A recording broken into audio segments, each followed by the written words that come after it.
तुम्ही आता बघताय माझ्या लांब लांब पापण्या अजिबात अशा नॅचरल आपल्या पापड्या नाहीत ना. मी टक्कलू आहे डोळ्यांनी. मी आता केलेला आहे आयलॅश एक्सटेन्शन. मी आय लॅश लिफ्टिंग नावाचा पण प्रकार केलेला आहे. म्हणजे आपल्या पापड्यांना एक केमिकल लावलं जातं, डोळ्यात बिळ्यात काही जात नाही, फार त्रास होत नाही, त्याच्यामुळे असंख्य पापड्या विपड्या गळत नाहीत. अतिशय सिंपल ते केमिकल असतं. काही आठवड्यांच्यासाठी आपल्या पापड्या कर्ली होतात, अशा वाकड्या राहतात आणि खूप सुंदर दिसतात. आता हे मी करण्याचा प्रयत्न केला. आम्हाला काही हे अजिबात आवडलं नाही. त्याचं कारण सांगते मी तुम्हाला. ट्रीटमेंट खूप चांगली आहे. मला लागू नाही होत त्याचं कारण माझ्या लॅशेसला लेंथ, लांबी पण नाहीये, घनता पण नाहीये. त्याच्यामुळे त्या वळवल्यानंतर सुद्धा अतिशय फार विरळ त्या दिसत होत्या. त्या काही फार दिसतच नव्हत्या.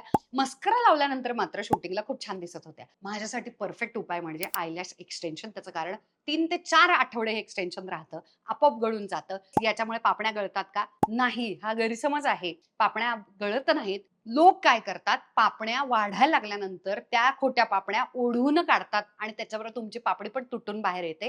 आता हे सततच करायचंय का? नाही. मी आयलॅश एक्सटेन्शन्स गॅप टाकून करते. त्यामुळे पण माझ्या पापण्यांचे नॅचरल हेल्थ चांगली राहते.